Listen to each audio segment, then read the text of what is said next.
Bentrovati. Nella sofferenza ho incontrato l'amore che salva. Questo è il titolo della trasmissione di oggi. Non è la prima volta che parliamo di sofferenze, di storie dolorose e non è nemmeno la prima volta che affrontiamo il tema dell'amore. Ma in questo caso sembrerebbe quasi che ci sia una relazione, cioè se non si soffre non si può incontrare l'amore. Ma è così, Don Bucolo? Allora, questa frase potrebbe essere quasi equivoca o potrebbe anche disturbare qualche telespettatore, no? Come quasi, ma allora io devo soffrire necessariamente per sperimentare l'amore, come una sorta di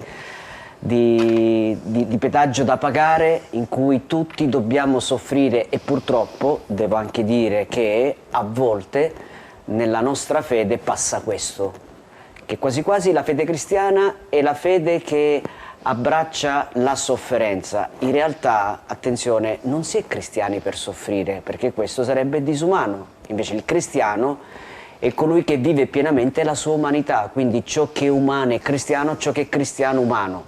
Quindi allora uno può dire, ma allora cosa c'entra? Che significa che nella sofferenza ho incontrato l'amore che salva? Ecco, ancora una volta io non voglio fare pura teoria, perché come dicevamo non è la prima volta che parliamo di sofferenze e di amore, solo stavolta le due cose sono correlate e ho invitato qui la nostra carissima Sara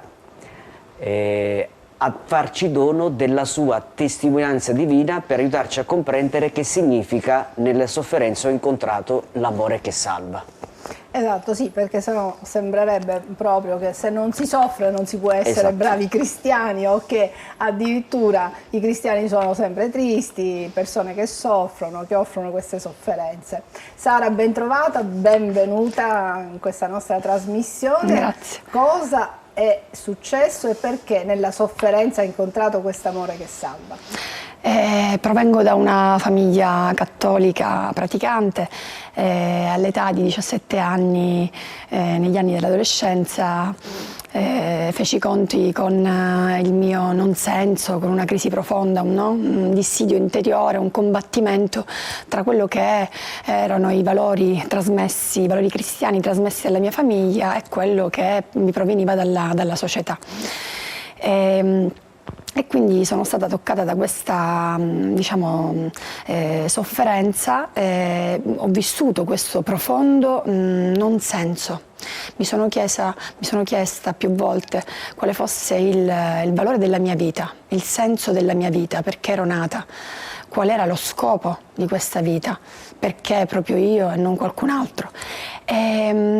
E quindi da questo abisso di sofferenza ho scoperto, sono stata toccata proprio dalla grazia di Dio attraverso il sacramento della riconciliazione.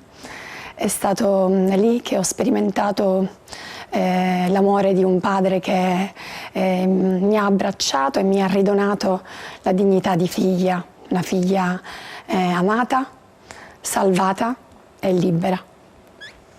Quindi diciamo una ragazza giovanissima che già si poneva dei dubbi, delle incertezze, questo senso di vita, perché vivo, i valori cristiani da una parte, la società che ti mostra tutt'altro, no?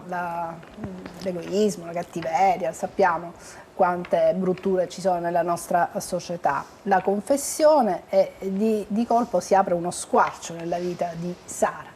Sì, tante esperienze ho avuto l'opportunità che si presentavano, ecco, vicino a me, dalla mia parrocchia provenivano, perché ho sperimentato ricordo ancora il giorno e il momento in cui è avvenuto, grazie alle suore monfortane che fanno servizio, svolgono la loro missione, il loro servizio nella mia parrocchia, e da lì in quel ritiro avvenne questa grazia, perché dietro questo turbamento mi chiedevo, ecco, non riuscivo più a guardarmi, mi guardavo solo attraverso i miei peccati e i miei errori. Invece grazie al sacramento della riconciliazione, grazie a quella confessione, ho ricevuto una grazia di sentirmi amata e lì non mi sono guardata più attraverso il mio peccato, attraverso le mie ferite, ma mi sono sentita amata, figlia mi sono sentita, ho avuto questa grazia. E la parola non era più poi, la parola di Dio entrava, non era più un ascolto arido, ma mi interpellava e si incarnava nella mia vita. Prima da allora ero invece confusa. Non sa. Sì, ascoltando Sara penso a quel luogo comune in cui noi adulti cadiamo, no? Perché noi adulti, un po' più grandetti, guardando i giovani, gli adolescenti, i ragazzi, beati loro nella loro giovinezza, no? Cioè noi vediamo la loro età come una età quasi idilliaca. In realtà non sappiamo l'inquietudine che hanno dentro.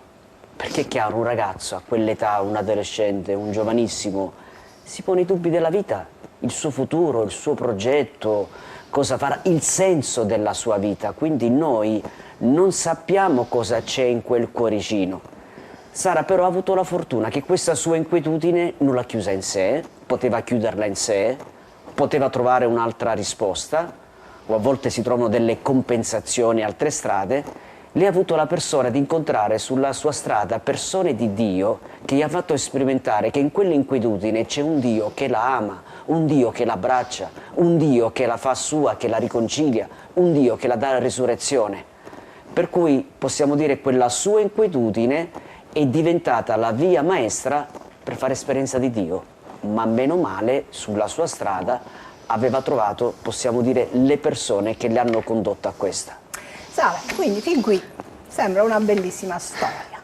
Cioè, una ragazzina giovane che si crea il problema di ma perché vivo, ma che senso ha, ci sono così tante cose brutte nel mondo, io mi sento una peccatrice, e insomma, sperimenta l'amore di Dio, e poi cosa succede? Da lì, come dicevo, si aprono strade di grazia e di provvidenza, perché mentre prima avevo le idee chiare su cosa dovevo fare della mia vita, intraprendere gli studi universitari in giurisprudenza, poi quell'anno fu un anno sabbatico per me, di riflessione, perché avevo sperimentato questa grazia e quindi non volevo fare più scelte avventate o scelte che non corrispondevano alla mia vita, a quello che era il mio senso interiore, a quell'amore che avevo conosciuto. Doveva essere, diciamo, tutto un'espressione di quell'amore. No? E così fu, feci esperienze grazie alle suore della mia parrocchia, con le famiglie indigenti del quartiere, lì dove vivo. Andammo a fare delle visite ai malati, mi cercavano: Sara, vieni con me, fai questa esperienza. Mi ricordo i volti proprio delle persone che ho incontrato, l'espressione di una chiesa con i suoi doni, con i suoi carismi, sacerdoti che mi hanno che sono stati luci nel mio cammino. E mi hanno indirizzato e mi hanno guidato, infatti è stato poi tante opere di carità. Tante opere di carità, cioè proprio sperimentare, stare vicino al povero, vicino al malato, e questo mi ha portato poi a scegliere gli studi universitari. Da lì poi ho intrapreso gli studi universitari, però in quel momento sopraggiunse nella mia vita un'altra sofferenza che non era dentro di me. Prima ho sperimentato una sofferenza che era dentro di me, adesso era all'esterno ma in famiglia, perché in quegli anni sopraggiunse la sofferenza, la malattia di mio padre, che nel 2000 fu operato per la terza volta in maniera definitiva, che da 25 anni ancora un grande miracolo, sta con noi in casa e abbiamo la grazia di accompagnarlo. Suo papà ha una malattia molto grave? Sì, mio padre è stato operato di tumore al cervello e questo come conseguenza ha portato ad una emiparesi sinistra degli arti sinistri, inferiore e superiore, e noi ci prendiamo cura di lui a casa. Da quel momento questa malattia interrogò noi figli, mio padre e mia madre, che non ebbero nessun turbamento, accolsero questa malattia sempre con la fede. Infatti il pilastro della mia famiglia è mia madre, che ha sempre letto e spiegato tutto con la fede. E noi figli avevamo i nostri progetti personali, ma nel frattempo il Signore operava dentro di noi, e anche grazie a questa esperienza di sofferenza mio fratello Giuseppe già lavorava ed era fuori, poi è rientrato e anche lui diciamo ha compreso, ha riconosciuto Gesù nella sua vita, e poi ha deciso di sposarsi e di fare, diciamo, un matrimonio, ecco, di intraprendere un matrimonio cristiano, quindi essere vocato al matrimonio. E mio fratello Armando, che era lontano dalla chiesa dopo la cresima, non frequentava più la parrocchia e tutto, ricevette la chiamata al sacerdozio. Quindi per noi questa sofferenza è diventata un ulteriore, con Cristo, questa sofferenza con Cristo è diventata un ulteriore strumento di grazia e di salvezza. Quindi stiamo ascoltando una ragazza giovane, si sente peccatrice, si avvicina a Dio, sperimenta l'amore di Dio, si dà agli altri, fa opere di carità, eccetera, fin quando nella sua vita irrompe la malattia del padre, molto grave.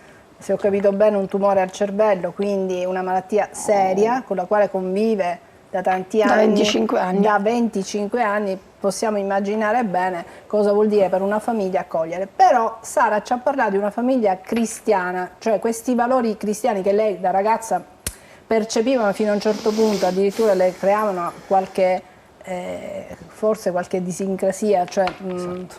no? In famiglia viveva dei valori, ma fuori, ecco, quella specie di crisi, diciamo, personale che poteva averle dato, però questa famiglia si trasforma e vive questa condizione. Veramente. Stando alla storia di Sara, io vedo questo sorta di, potremmo dire, preparazione, no? Quella sua sofferenza interiore, personale, che la devastava, che la metteva fortemente in crisi, e che poi per grazia di Dio ha superato, sembra che l'avesse preparata a una sofferenza fuori da lei, che è la sofferenza di un papà che 25 anni ha subito un intervento importante che lo ha reso disabile, che tuttora si trova a casa loro ad essere accudito, ma forse è la parola più giusta, ad essere amato dalla famiglia.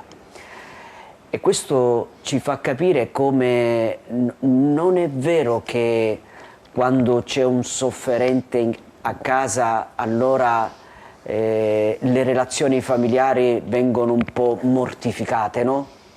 Io vedo purtroppo, non voglio giudicare, ma è una constatazione, quando ci sono delle sofferenze importanti che rendono immobile un familiare, siccome diventa molto complesso gestire la situazione, allora con motivazioni, ripeto, che rispetto, si ricorre a delle strutture, perché è giusto che la persona sia più accudita, perché io non ce la faccio, perché io giustamente ho la mia autonomia, ho la mia vita. Attenzione, io non sto giudicando, io sto soltanto facendo una diagnosi di famiglie che fanno le loro scelte. Ma anche perché ci sono casi e casi.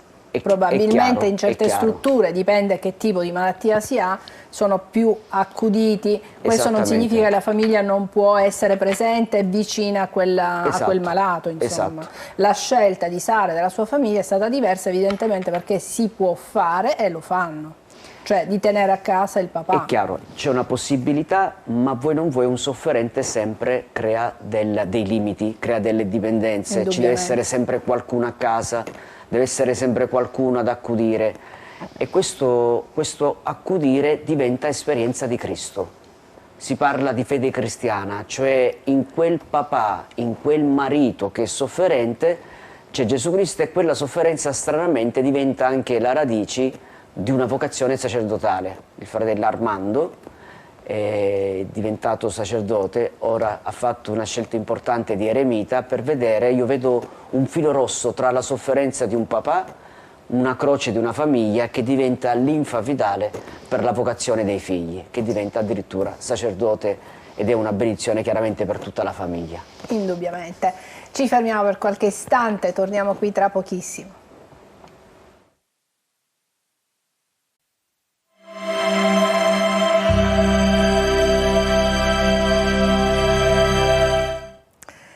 Nella sofferenza ho incontrato l'amore che salva. Sara ci sta raccontando la sua esperienza da ragazzina fino all'età adulta, la malattia del papà che da 25 anni viene accudito in casa perché per una malattia molto grave è praticamente disabile e deve essere assistito H24, possiamo dire.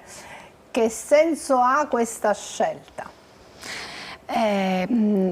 Dopo aver ecco, intrapreso i miei studi, il mio lavoro e tutto, mi sono posta poi a un certo punto negli anni, no, in questi 25 anni, vedevo sempre, perché ci sono state delle varie fasi che abbiamo attraversato.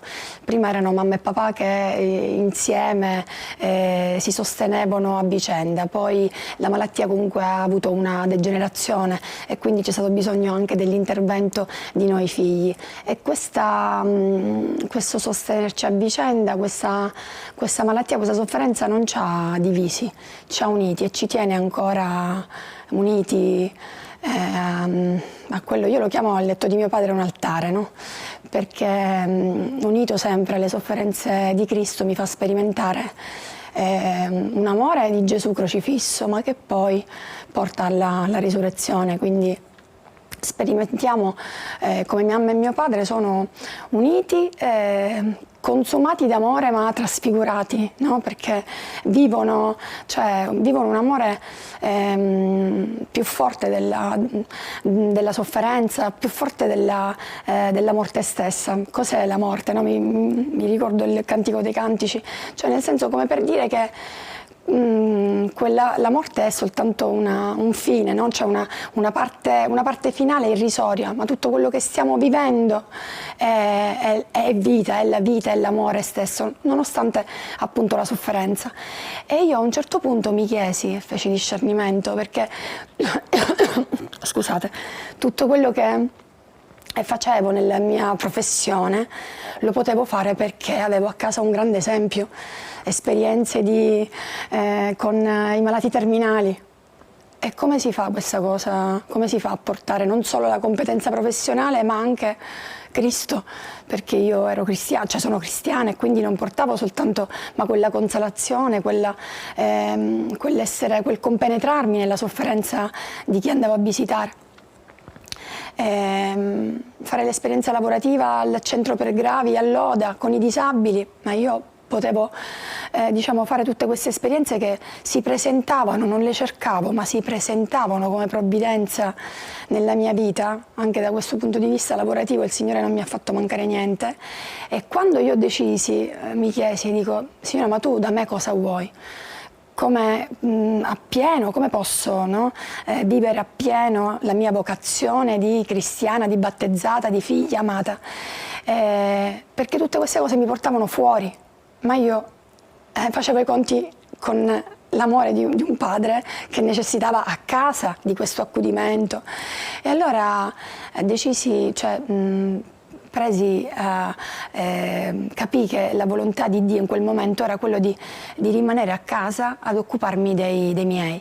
E così da oltre 10 anni a questa parte, da quando c'è stata una regressione sempre di più nella malattia a livello neurologico, il Signore mi dà la grazia di sperimentare questa forza di accudire, di amare e di prendermi cura della mia vita e di continuare a pensare. Non mi ha tolto nulla questa scelta.